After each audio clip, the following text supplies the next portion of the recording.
గురుగారు నమస్తే.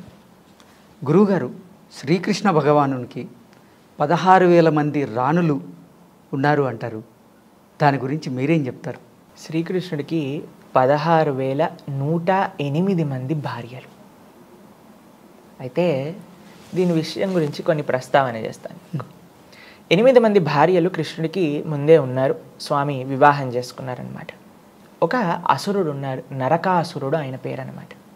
ఆయన ఏం చేశారు అనంటే 16,100 మంది రాకుమారులను తన యొక్క రాజ్యంలో బందీలుగా పెట్టుకున్నారనమాట. అయితే కృష్ణుడు ఎప్పుడైతే ఈ దుష్టుడైన నరకాసురుని సంహరించారో ఆయన భవనంలోకి ప్రవేశించగానే ఈ 16,100 మంది కూడా రాణులందరూ కూడా వచ్చి భగవంతుడికి ప్రార్థన చేస్తారు. అయ్యా, ఈ దుష్టుడు తీసుకొచ్చి తన భవనంలో మమ్మల్ని ఇన్ని రోజులు పెట్టుకున్నారు, ఇంకా మమ్మల్ని బయటికి వెళ్తే ఎవరు వివాహం చేసుకోరు.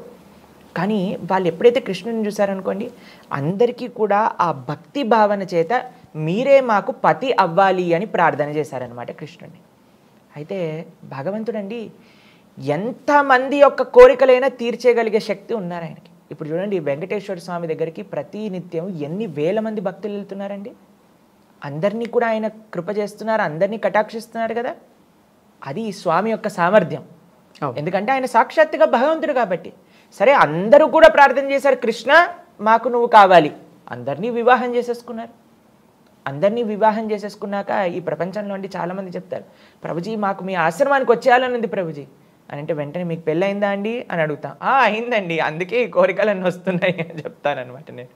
ఎందుకనంటే అండి, ఒక గృహస్థాశ్రమాన్ని, ఒక కుటుంబాన్ని మనం జాగ్రత్తగా చూసుకోవాలి అని అంటే అది చాలా కష్టమైన విషయం అండి. బాధ్యత అనేది అంత ఈజీ కాదు. బాధ్యత తీసుకున్నప్పుడు దాన్ని సక్రమంగా నిర్వర్తించాలి కూడా. అయితే కృష్ణుడు 16,108 భార్యలను వివాహం చేసుకున్న 16,108 బంగారు భవనాలు ఇచ్చారు.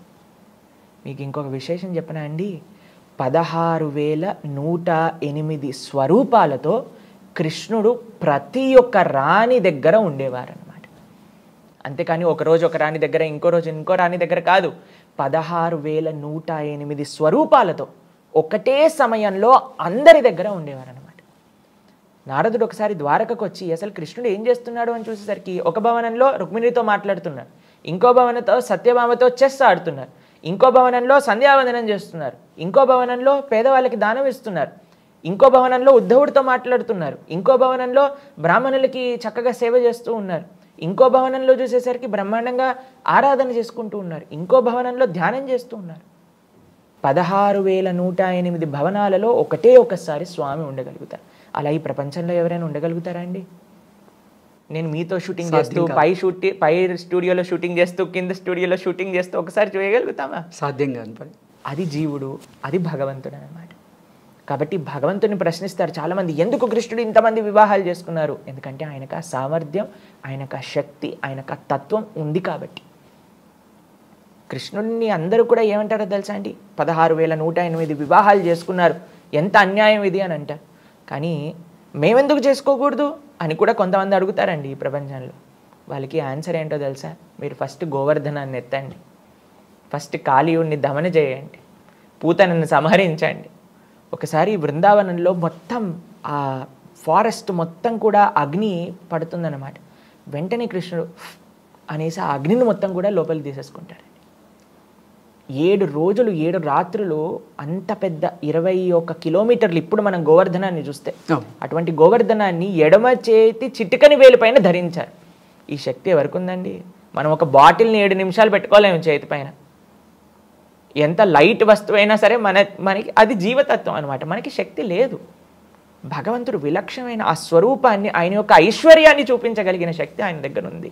కేవలం ఆయన వివాహాలు చేసుకోలేదండి, ప్రతి ఒక్కళ్ళకి కూడా తన గృహస్థ ఆశ్రమ బాధ్యతలన్నీ కూడా చక్కగా చేశారు.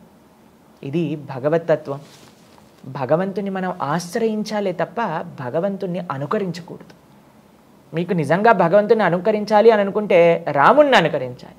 ఎందుకంటే ఆయన అవతార ప్రయోజనమే అది, ధర్మాన్ని నిరూపించడానికి. కానీ కృష్ణుడి యొక్క అవతార ప్రయోజనం ఏంటో తెలుసా అండి? ఆ భగవతత్వాన్ని ప్రచారం చేయడానికి అనమాట.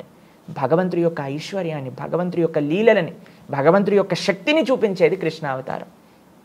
కాబట్టి రాముడు చేసిన ఆ పనులన్నింటినీ కూడా మనం అనుకరించవచ్చు. కృష్ణుడు చెప్పినవి మనం ఆచరించాలి. రామాయణాన్ని మొత్తం కూడా మనం చక్కగా ఆయనను ఆదర్శంగా ఏకపత్ని వ్రతాన్ని, పితృవాక్య పరిపాలనని, సత్యాన్ని, ధర్మాన్ని వీటిని మనం చక్కగా అనుకరించవచ్చు. కానీ కృష్ణుడు చెప్పిన తత్వాన్ని ఏంటి తెలుసా అండి? కృష్ణుడు మాట్లాడినది, కృష్ణుడు ఉపదేశం చేసింది ఏంటది? భగవద్గీత. అటువంటి భగవద్గీతని చదవాలి, ఆ భగవద్గీతలో ఉండే విశేషాలను ఆచరిస్తూ ఉండాలన్నమాట. అందుకే మనం ఏదైనా చిన్న మెషిన్ కొన్నా అండి, దానికి ఒక మాన్యువల్ అనేది వస్తుంది. ఎలా ఈ మెషిన్ని వాడాలి, ఏ బటన్ నొక్కితే ఏమవుతుంది అని అన్నీ కూడా రాసి ఉంటుంది. ఒక్కసారి మనం చదువుకున్నాం అనుకోండి, ఇంకా మనం హ్యాపీగా ఆ యొక్క మెషిన్ని యూజ్ చేయొచ్చు. ఈ మానవ శరీరం అనేది కూడా ఒక యంత్రం లాంటిది. ఈ యంత్రాన్ని ఎలా యూజ్ చేయాలి అని చెప్పేది భగవద్గీత. కాబట్టి రాముడు ఆచరించింది ఆచరించాలి, కృష్ణుడు చెప్పింది ఆచరించాలి.